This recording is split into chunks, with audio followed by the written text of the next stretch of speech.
여러분 안녕하십니까? 미국 법무부는 한국의 6.3 대선 직후인 6월 9일 해외 부패 방지법, 영어 약자로는 FCPA 집행제재 지침을 발표했습니다. 이와 관련해 미국 워싱턴에 거주하는 재미 한국계 여성 언론인 겸 정치분석가 진 커밍스는 이 발표 내용이 한국 언론을 통해서는 거의 알려지지 않았지만 미 행정부가 이재명의 대북 송금 사건과 관련된 이재명의 북한 커넥션 수사를 위한 법적 기반을 공식 선포한 중요한 의미를 갖고 있다고 밝혔습니다. 커밍스는 이재명의 대북 송금 사건은 트럼프 법무부의 해외 부패 방지법 지침에 모두 부합한다면서 앞으로 미 법무부가 이재명 대북 송금과 관련해 취할 수 있는 구체적인 제재 조치들을 상세히 설명했습니다. 그러면서 이재명이 한국에서 형사 기소로부터 면책될 수는 있을지 몰라도 미국의 안보, 외교, 경제, 정보 압박은 피할 수 없는 구조가 이미 형성됐다고 볼 수 있다면서 트럼프 행정부와 미 법무부는 미국의 법률 위반 혐의에 따라 이재명을 기소하고 국제적으로 수사와 제재를 가할 수 있으며 미국에 입국하거나 범죄인 인도 조약이 적용되는 국가를 방문할 경우 체포 가능성도 배제할 수 없다고 강조했습니다. 커밍스는 과거 김대중 노무현 정권에서도 대북 송금은 있었지만 당시는 미국의 해외 부패 방지법이나 대북 제재법이 지금처럼 강화되기 전이었고 미국도 전략적 이유로 이를 묵인하거나 외교적으로만 대응해왔다면서 하지만 지금은 트럼프 대통령이 법과 수사 기준을 완전히 바꿨기 때문에 트럼프 대통령을 만난 것은 이재명에게 가장 큰 비극이 될 것이라고 전망했습니다. 그럼 재미 한국계 여성 언론인 겸 정치 분석가인 진 커밍스가 자신의 소셜미디어를 통해 공개한 트럼프가 시작한 무서운 수사, 이재명은 빠져나갈 수 있을까라는 제목의 분석 글을 살펴보도록 하겠습니다. 진 커밍스는 먼저 미국 법무부의 해외 부패 방지법, 즉 FCPA 집행지침 발표와 관련돼서 다음과 같이 소개하고 있습니다. FCPA는 Foreign Corrupt Practices Act의 약자로 미국의 해외 부패 방지법이다. 6월 9일 미국에서는 트럼프 행정부가 해외 부패 방지법, 즉 FCPA 집행 재개 지침을 발표하면서 국가 안보와 연계된 초국적 부패 및 자금 세탁 사건에 대한 강화된 수사 방침을 공식화한 일이 있었다. 이는 이재명의 대북 송금과 관련해 매우 중요한 법안이지만 당시 한국에서 대선이라는 복잡한 상황이 벌어지고 있어 아무도 이 중요한 발표를 제대로 인지하지 못했고 한국의 좌파 주류 언론들 또한 일제히 침묵하며 어느 곳에서도 이를 보도하지 않아 많은 한국인들이 이 사실을 전혀 모르고 있는 듯하다. 2025년 6월 3일 한국에서는 이재명이 대통령에 당선됐다. 부정선거 의혹 속에 전국이 급변하던 시기였다. 그리고 이틀 뒤인 6월 5일 대법원은 쌍방울의 대북 송금 사건과 관련해 이화영 전 경기도 부지사와 박용철 쌍방울 부회장에게 유죄를 확정했다. 그로부터 정확히 4일 뒤인 6월 9일 미국 법무부는 적대국 연계 부패 및 자금 세탁을 우선 수사 대상으로 명시한 FCPA 집행 지침을 공식 발표했다. 그런데 마침 이 타깃에 해당할 수 있는 쌍방울 북한 송금 사건은 미 법무부의 발표 직전에 이미 한국 대법원에서 유죄 판결을 받아 사실관계가 확정된 상태였다. 하지만 이 중요한 국제적 시그널은 당시 한국이 대선 충격과 정권교체 소용돌이에 휘말려 있던 상황이라 아무도 주목하지 않았다. 한국 언론은 이재명 정권 출범에만 초점을 맞추고 있었고 정치권도 일제히 침묵하면서 트럼프 행정부가 내놓은 이 중대한 행정조치는 국민들 눈에 전혀 띄지 않은 채 묻혀버리고 말았다. 이 조치가 왜 중요한가 하면 트럼프 행정부는 사실상 이재명 당선 직후 이재명의 북한 커넥션 수사를 위한 법적 기반을 공식 선포한 셈이었기 때문이다.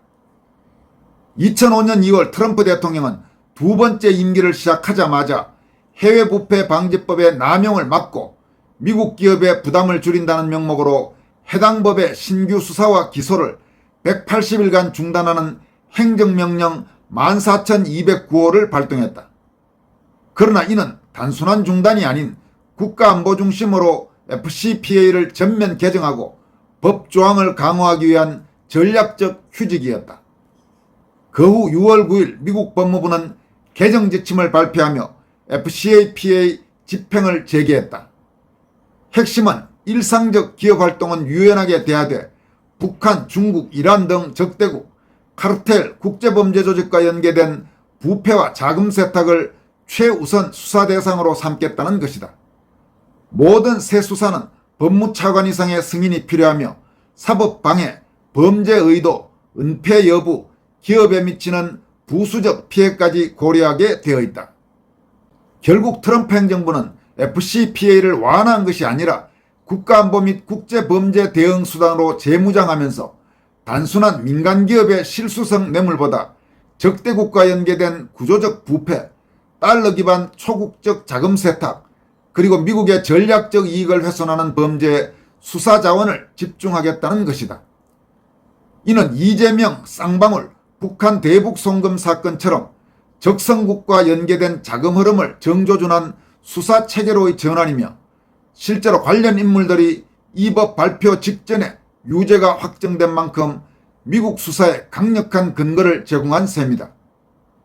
미국은 이를 통해 북한 압박, 한국 내 반미 성향 정권 견제, 자유진영 질서 강화라는 다중적 목적을 동시에 달성할 수 있게 되었고, 이 사건은 트럼프 행정부의 대북 전략, 국제자금범죄 대응, 동맹국 내 친북 정치 세력 견제 전략이 교차하는 최적의 타깃이다. 진 커밍스는 이어서 이재명의 대북 송금은 트럼프 법무부의 FCPA 지침에 모두 해당한다면서 FCA 항목에 따라서 하나하나 설명합니다. 먼저 국가안보 위협과 관련해서 이재명 사건은 미국의 제재 대상국인 북한과의 자금 거래가 핵심이며 이는 미국의 한반도 전략 및 자유진영 질서에 대한 직접적 위협으로 간주된다고 분석했습니다. 또 적대국 연계범죄와 관련해서는 북한은 미국 정부가 지정한 적성국이다. 북한과의 외화 송금은 국제긴급경제권법, FCPA, 해외자산 통제국 즉 OFAC 제재 규정을 동시에 위반할 가능성이 있다. OFAC는 테러단체, 마약 카르텔, 북한, 이란, 러시아 등 제재국에 대한 금융거래 제재를 관할한다고 분석했습니다. 이어서 초국적 자금 세탁 구조와 관련해서는 이재명의 대북 송금은 홍콩, 중국 등을 통한 우회 송금, 외화 은닉, 정치 목적 자금 조성 등 전형적 자금 세탁 구조를 갖는다고 분석했습니다. 또 미국 금융 시스템 연루 가능성과 관련해서는 해당 송금이 달러로 이루어졌고 스위프트망이나 미국 중개은행을 경유했다면 미국 법 적용 요건을 충족하게 된다고 밝혔습니다. 이어서 정치 고위층 개입과 관련해서는 이재명을 제외한 모든 관련자들은 유죄가 확정됐으며 송금 목적이 이재명 당시 경기지사의 방북 비용이었다는 판결이 나왔다. 이는 현직 대통령의 직접 연루 가능성을 의미하며 미국 기준으로 매우 중대한 수사 사유가 된다.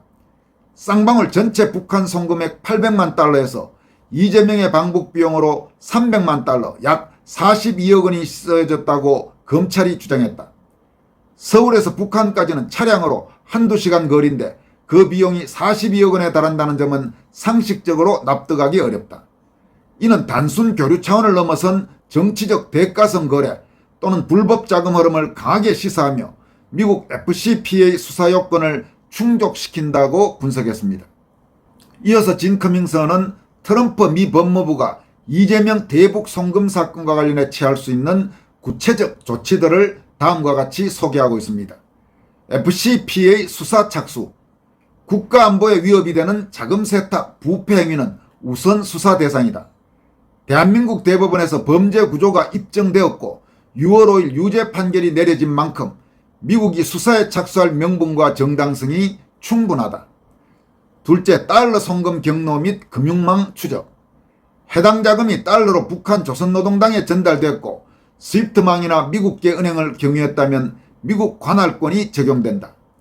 셋째, MLAT 즉 국제형사사법 공조조약 활용. 미국은 한국 정부에 계좌 내역, 금융자료, 통신기록 등을 요청할 수 있다. 이미 유죄 판결이 확정된 사건이므로 공조 요청의 법적 정당성이 강화된다. 넷째, OFAC 제재 리스트 즉 SDN 등재. 쌍방울 고위인사뿐 아니라 이재명과 참모진 역시 제재 대상이 될 수 있다.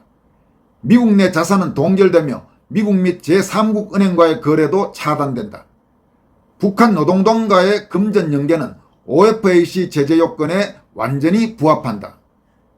다섯째, 리코법 또는 민사소송을 통한 우회 압박.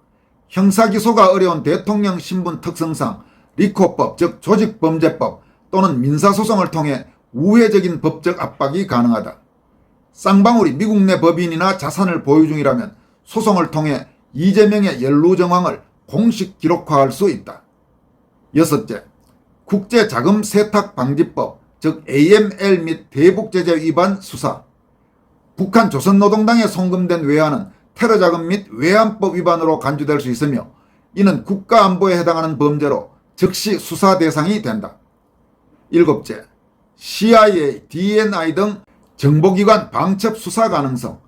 북한 또는 제3국 정보기관과의 접촉 정황이 포착될 경우 자금 흐름은 정보기관을 통해 감시, 분석, 수사 대상이 될 수 있다.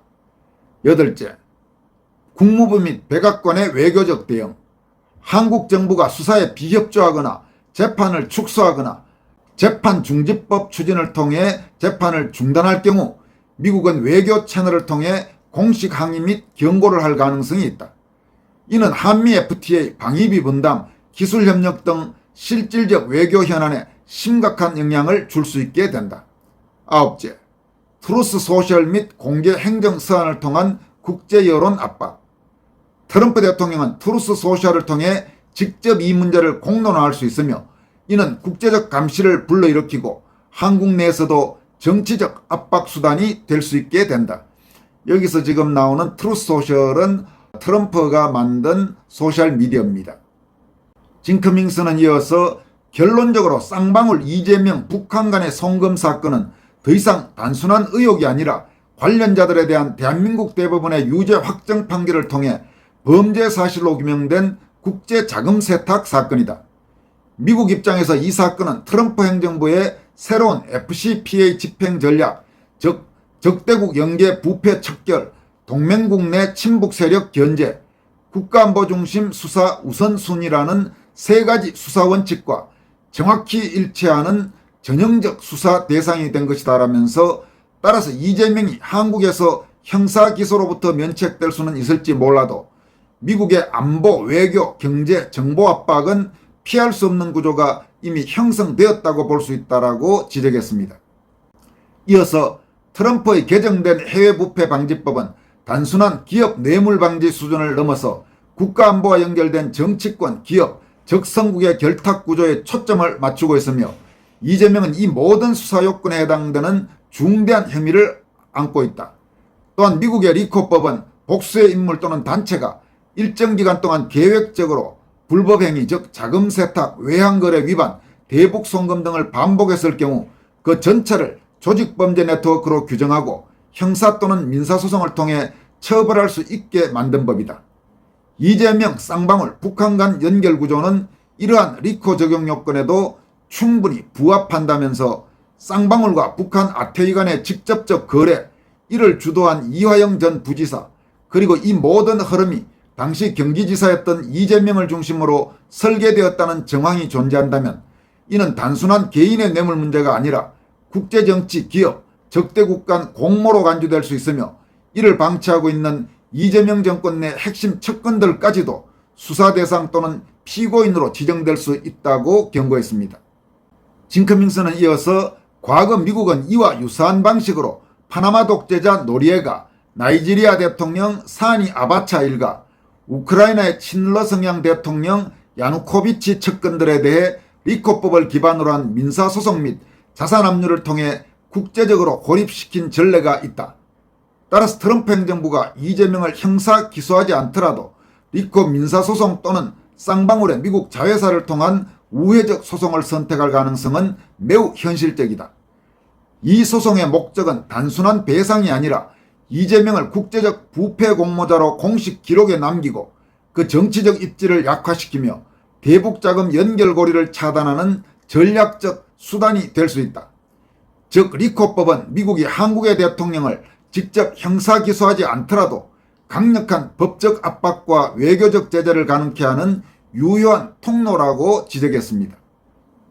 이어서 지금 이재명 쌍방울 북한 간의 이 사건은 그 구조와 정황면에서 리코 요건에 완벽히 부합하고 있다면서 이재명에게 한국 내 면책 특권이 있을지는 몰라도 트럼프 행정부와 미국 법무부는 미국의 법률 위반 혐의에 따라 그를 기소하고 국제적으로 수사와 제재를 가할 수 있다. 또 미국에 입국하거나 범죄인 인도 조약이 적용되는 국가를 방문할 경우 체포 가능성도 배제할 수 없다고 강조했습니다. 진 커밍스는 결론적으로 과거 김대중, 노무현, 문재인 정권에서도 대북 송금은 있었지만 당시는 지금처럼 FCPA나 대북제재법이 지금처럼 강화되기 전이었다. 미국도 전략적 이유로 이를 묵인하거나 외교적으로만 대응해왔다. 하지만 지금은 트럼프 대통령이 법을 바꾸고 수사 기준을 완전히 바꿔버렸다. 대북 송금은 이제 국가안보를 위협하는 중대범죄로 분류되고 대북 송금, 적대국 연계, 정치고위청 개입은 모두 FCPA 수사 요건에 해당한다. 이재명은 예전과 다른 시대 대북 송금 관련 혐의를 가진 상태에서 정권을 차지했다. 그야말로 트럼프 대통령을 만난 것은 그에게 가장 큰 비극이 될 것이라면서 아무리 한국에서 법을 바꾸며 법조망을 빠져나가려 해도 더 이상 이 문제에서 자유롭게 빠져나갈 수 없을 것이다. 트럼프 대통령이 그를 추적하고 있다. 이렇게 마무리했습니다. 여러분, 오늘 소개해드린 미국의 재미 한국계 여성 언론인 겸 정치 분석가 진 커밍스의 이 내용들은 상당히 중요한 의미를 담고 있습니다. 이런 중요한 내용이 왜 그동안 한국 언론에는 아예 알려지지도 않았는지 참으로 궁금하고 또 한편 한심하기도 합니다. 이 사안이 앞으로 어떻게 진행될지 우리 주의 깊게 지켜보도록 하십시다. 지금까지 권순할TV였습니다. 여러분 고맙습니다.